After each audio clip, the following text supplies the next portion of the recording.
کیا جنگ کے میدان سے بھاگنا جائز ہے؟ اللہ رب العزت کا قرآن کریم کا اس تعلق سے کیا حکم ہے؟ آج ہم اسے جاننے کی کوشش کریں گے۔ اللہ رب العزت ہمیں حق اور سچ بولنے کی توفیق عطا فرمائے۔ اگر آپ ہمارے چینل برکات قرآن پر نئے ہیں تو چینل کو ضرور سبسکرائب کریں۔ اللہ کا حکم ہے یا ایھا الذین آمنوا اذا لقیتم الذین کفروا زحفا فلا تولوہم الادبار۔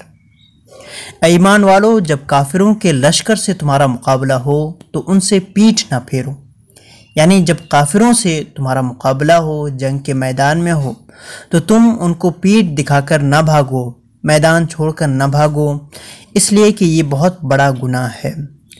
وَمَن يُوَلِّهِمْ يَوْمَئِذٍ دُبُرَهُ إِلَّا مُتَحَرِّفًا لِقِتَالٍ أَوْ مُتَحَيِّزًا إِلَى فِئَةٍ فقد باء بغضب من اللہ ومأواہ جہنم وبئس المصیر۔ اور جو اس دن لڑائی میں ہنرمندی کا مظاہرہ کرنے یا اپنے لشکر سے ملنے کے علاوہ کسی اور صورت میں انہیں پیٹھ دکھائے گا، انہیں پیٹھ دکھا کر بھاگے گا، تو وہ اللہ کے غضب کا مستحق ہوگا اور اس کا ٹھکانہ جہنم ہے اور بہت بری لوٹنے کی جگہ ہے۔ جنگ کے میدان سے بھاگنا یہ بہت بڑا گناہ ہے اسلام میں، لیکن صرف دو صورت ایسی ہے کہ جہاں جنگ کے میدان سے بھاگنے کی اجازت ہے، جائز ہے۔ ایک یہ ہے کہ کسی جنگی حکمت عملی کی وجہ سے پیچھے ہٹے، مثلا پیچھے ہٹ کر حملہ کرنا زیادہ مؤثر ہو، یا خطرناک جگہ سے ہٹ کر محفوظ جگہ سے حملہ کرنے کا قصد ہو، تو اس صورت میں وہ پیٹھ دکھا کر بھاگنے والا نہیں ہے۔ اپنی جماعت میں ملنے کے لیے پیچھے ہٹے، یعنی مسلمان فوجیوں کا کوئی فرد یا گروہ مرکزی جماعت سے بچھڑ گیا ہو اور وہ اپنے بچاؤ کے لیے پسپا ہو کر مرکزی جماعت سے ملے، تو یہ بھی بھاگنے والوں میں شمار نہ ہوگا۔ تو یہ صورت ہے پیچھے ہٹنے کی، صرف دو صورتوں میں جائز ہے پیچھے ہٹنا، اس کے علاوہ اور پیچھے ہٹنے کی اجازت نہیں ہے۔ اس کے بعد رب فرماتا ہے فَلَمْ تَقْتُلُوهُمْ وَلَكِنَّ اللَّهَ قَتَلَهُمْ، تو تم نے انہیں قتل نہیں کیا بلکہ اللہ نے انہیں قتل کیا ہے۔ جب جنگ بدر ختم ہو گئی تھی، مسلمان جیت گئے تھے، اس وقت کچھ مسلمان کہہ رہے تھے کہ ہم نے انہیں قتل کیا ہے، ہم نے انہیں مارا ہے، تو اللہ رب العزت نے فرمایا نہیں، یہ قتل، یہ فتح تمہاری نہیں ہے، اللہ رب العزت نے یہ فتح تمہیں عطا فرمائی ہے۔ اس کے بعد رب فرماتا ہے وَمَا رَمَيْتَ إِذْ رَمَيْتَ وَلَكِنَّ اللَّهَ رَمَى۔ اے حبیب، جب آپ نے خاک پھینکی تو آپ نے نہ پھینکی تھی بلکہ اللہ نے پھینکی تھی۔ اسی طرح سے جب مقابلہ تھا، مسلمانوں کا کفار سے مقابلہ تھا، تو اللہ کے نبی صلی اللہ علیہ وسلم نے اپنی مٹھی میں ایک مٹھی مٹی لے کر دشمنوں کی طرف پھینکا تھا، تو وہ مٹی ان کے آنکھوں تک پہنچ گئی تھی، اور اللہ کے حبیب صلی اللہ علیہ وسلم نے فرمایا تھا شاہت الوجوہ، یعنی ان لوگوں کے چہرے بگڑ جائیں۔ وہ خاک تمام کافروں کی آنکھوں میں پڑی اور صحابہ کرام بڑھ کر انہیں قتل اور گرفتار کرنے لگے۔ کفار قریش کی شکست کا اصل سبب خاک کی وہ مٹی تھی جو تاجدار رسالت صلی اللہ علیہ وسلم نے پھینکی تھی۔ اسی موقع پر یہ آیت کریمہ نازل ہوئی تھی۔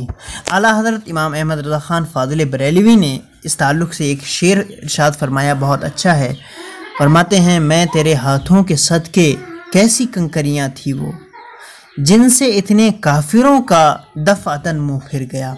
تو یہ جنگ کے میدان میں رسول کریم صلی اللہ علیہ وسلم کا معجزہ تھا اور اللہ رب العزت کی مدد تھی۔ اس کے بعد اللہ رب العزت ارشاد فرماتا ہے وَلِيُبْلِيَ الْمُؤْمِنِينَ مِنْهُ بَلَاءً حَسَنًا، اور اس لیے تاکہ مسلمانوں کو اپنی طرف سے اچھا انعام عطا فرمائے۔ ان اللہ سمیع علیم، بے شک اللہ رب العزت سننے والا ہے اور جاننے والا ہے۔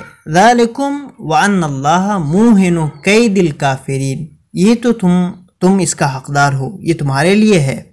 اور دوسرا یہ مزید یہ کہ اللہ رب العزت کافروں کے فریب کو، مکر کو ختم کرنے والا ہے، کمزور کرنے والا ہے۔ تو یہ اللہ رب العزت کا احسان تھا مسلمانوں پر کہ مسلمان اس جنگ کو جیت گئے۔ اس کے بعد رب فرماتا ہے ان تستفتحوا فقد جاءکم الفتح۔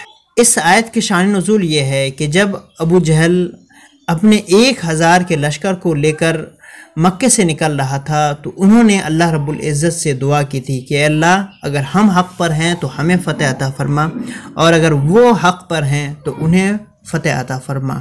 تو اللہ رب العزت ارشاد فرماتا ہے ان تستفتحوا فقد جاءکم الفتح، اے کافرو اگر تم فیصلہ مانگتے ہو تو یہ فیصلہ تم پر آ چکا ہے، یعنی مسلمان جیت چکے ہیں، فتح ان کی ہو چکی ہے، وہ حق پر ہیں۔ اس کے بعد فرماتا ہے وَإِن تَنْتَهُوا فَهُوَ خَيْرٌ لَكُمْ، اگر تم باز آ جاؤ اپنے کفر سے، اپنے شرک سے، اور مسلمانوں کو پریشان کرنے سے باز آ جاؤ، فَهُوَ خَيْرٌ لَكُمْ، تو یہ تمہارے لیے بہتر ہے۔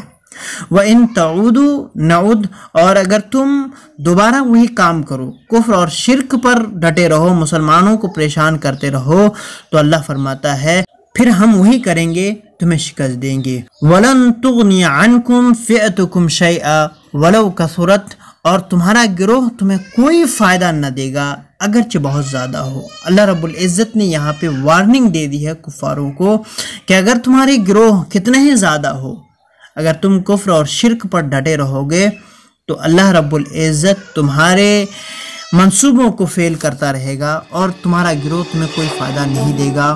وَأَنَّ اللَّهَ مَعَ الْمُؤْمِنِينَ، بے شک اللہ رب العزت مسلمانوں کے ساتھ۔